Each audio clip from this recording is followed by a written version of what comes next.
기상입니다. 3월부터 쇼츠 영상으로 벌어들일 수 있는 수익이 반토막이 났습니다. 구글이 2025년 3월을 기준으로 갑자기 쇼츠에 지급하던 음원 대금을 5분의 1로 줄여버렸기 때문입니다. 이게 무슨 얘기인지 잘 이해가 안 되시는 분들도 있을 텐데, 제휴 마케팅을 한다거나 브랜딩을 위한 채널이 아닌 순수하게 조회수 수익만을 바라보고 쇼츠를 만드는 유튜버들의 수익 구조는 구글에서 지급하는 조회수 수익, 음원사에서 지급하는 음원 수익 두 가지입니다. 보통 조회수 1회당 0.5원 정도를 번다고 했을 때 구글 지급액 0.2원, 음원사 지급액 0.3원이죠. 근데 구글이 갑자기 음원사 지급액을 대략 80% 정도 삭감해 버렸습니다. 이렇게 되면 조회수 1회당 수익이 구글 지급액 0.2원, 음원사 지급액 0.06원 합쳐서 0.26원이 돼버린 것입니다. 만약에 내가 쇼츠 만들어서 월 수익 1000만 원 정도를 벌었던 유튜버라면 단순 계산으로만 생각해봐도 수익이 1000에서 500으로 줄어버린 겁니다. 큰 타격이 아니라고 할 수가 없는데요. 그럼 이런 상황이 왜 생긴 건지, 그리고 이 상황에 대해서 어떤 식으로 대처해야 할지에 대해서 한번 정리해보는 시간을 갖도록 하겠습니다. 먼저 이번 사태의 원인을 파악하기 위해 조금 시간이 걸리더라도 간단하게 쇼츠 영상으로 벌어들이는 수익의 수익 구조에 대해서 한번 알아보도록 하겠습니다. 일반적으로 그냥 유튜브에 쇼츠 영상을 올린다고 했을 때의 수익화의 흐름은 이런 식입니다. 맨 처음에 채널을 만들어서 그냥 영상을 올릴 때는 수익화 조건, 즉 구독자 1000명과 3개월 쇼츠 조회수 1000만 뷰를 채우기 전이기 때문에 수익이 없습니다. 그리고 이 조건을 채우고 나면 보통 조회수 1회당 0.2원 정도의 조회수 수익을 유튜브에서 지급받게 됩니다. 근데 요 몇 년 사이에 짤스튜디오나 콘샐러드 같은 유튜브에 음원을 공급하는 음원 유통사들이 끼어들면서 음원 수익이라는 게 추가로 생기게 됩니다. 음원 수익은 간단하게 설명드리면 내가 쇼츠 영상에서 사용한 배경음악으로 인해 발생한 수익을 음원 유통사하고 유튜버가 나눠 가지기 때문에 발생하는 수익입니다. 내가 만든 쇼츠에 짤스튜디오나 콘샐러드 같은 음원 유통업체에서 유튜브에 공급한 음원을 사용하면 그 음원 사용료를 유튜브가 음원 유통사에 지급하게 되고, 그러면 그 수익의 일부를 음원 유통사에서 나에게 지급해 주는 것입니다.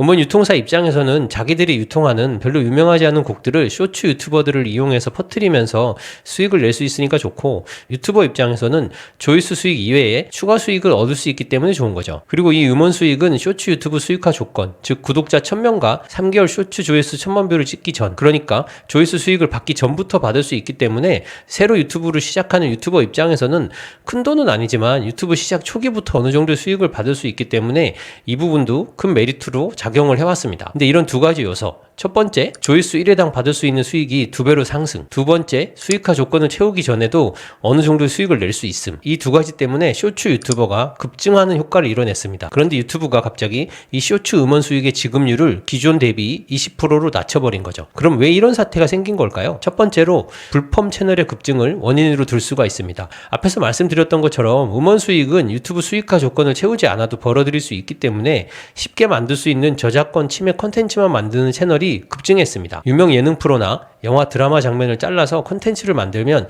저작권을 침해한 거기 때문에 조회수 수익은 못 받지만 컨텐츠를 쉽게 만들 수가 있고, 조회수는 개인이 정성 들여서 만든 컨텐츠보다도 더 많이 나오기 때문에 음원 수익만 노리고 이런 컨텐츠를 만드는 유튜버가 급증을 해서 전 세계적으로 이런 채널들 때문에 구글이 고소를 당하는 사례까지도 발생했습니다. 두 번째는 첫 번째 원인과 이어지는 건데, 이런 식으로 대충 유명 컨텐츠 잘라서 만드는 게 더 수익이 좋다 보니 제대로 된 창작 컨텐츠의 양이 줄어들게 됩니다. 구글이 판단했을 때 이걸 방치했다간 유튜브라는 플랫폼 자체의 위기가 올 수도 있다고 판단했을 겁니다. 그렇기 때문에 이런 상황의 해결책으로 음원 수익의 지급률을 낮춰서 저작권 침해 컨텐츠의 수익화를 막아버림으로써 이 사태를 해결하려고 하는 겁니다. 그럼 지금 상황에서 어떤 해결 방법이 있을까요? 일단 무조건 나쁜 것만은 아니라고 봅니다. 왜냐하면 기존에는 이 음원 수익 때문에 날먹하는 불펌 컨텐츠들이 많았지만 이번 사태로 급감을 할 겁니다. 그리고 수익화 조건을 채우기 전에도 음원 수익 덕분에 어느 정도의 수익을 올릴 수 있었기 때문에 신규 진입자들이 많았었는데, 이제는 신규 진입자가 급감할 것으로 예상됩니다. 컨텐츠를 만드는 입장에서야 이번 사태가 큰일이지만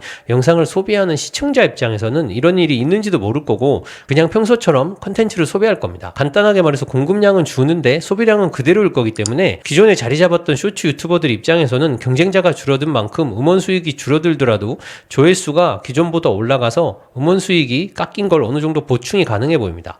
긍정적으로 보시는 분들은 이번 기회에 경쟁자가 줄어들어서 오히려 좋다고 얘기하시는 분들도 계시더라고요. 그리고 제 생각에는 저희 부록청년 채널의 주 시청자층을 이루는 제휴 마케팅용 콘텐츠를 만드는 유튜버들 입장에서도 이번이 기회라고 할 수 있습니다. 쇼츠 전반적으로 콘텐츠 공급량이 줄어든다는 건 제휴 마케팅용 콘텐츠를 만드는 분들의 콘텐츠도 조회수가 올라갈 가능성이 크기 때문입니다. 쇼츠로 조회수 수익과 음원 수익을 노리는 콘텐츠를 만드시던 분들은 경쟁자가 줄어든다는 걸 감안해서 당장 수익이 조금 줄어들더라도 버텨보시면 경쟁자 감소로 인해 수익이 늘어날 가능성이 크고요. 제휴 마케팅을 하시던 분들은 이번 일로 인해 제휴 마케팅에 뛰어드는 분들이 늘어나서 경쟁이 심해질 수도 있겠지만 그만큼 유튜브 쇼핑 자체가 활성화가 되고 유튜브 쇼츠 전반적인 공급량이 줄어든다는 점을 감안하면 이번 사태가 기회라고 할 수 있을 겁니다. 유튜브 하시다 보면은 언제나 크고 작은 변화가 있습니다. 그리고 이런 변화가 생길 때마다 사람들은 걱정을 많이 하죠. 쇼츠가 생겼을 때, 쇼츠 음원 수익이 생겼을 때, 제휴 마케팅이 생겼을 때, 그리고 이번 음원 수익 사태처럼 특정 수익 구조 하나가 날아가 버리는 경우까지 여러 가지 변화가 있어 왔지만 그럴 때마다 오히려 기회라고 생각하고 변화에 적극적으로 대응하는 사람들이 포기하고 나가버리는 사람들보다 항상 큰 돈을 벌어왔습니다. 이번 사태도 어떤 방향으로 튈지는 아무도 모르지만 여러분들이 대응하기 위해서 필요한 정보를 언제나 빨리 알려드리고 도움을 드리는 부록청년 채널이 되도록 하겠습니다. 그럼 구독과 좋아요 부탁드리고 제가 운영하는 부록청년 비밀 단톡방도 고정 댓글에 달려있는 링크를 통해서 입장해 주시기 바랍니다. 감사합니다.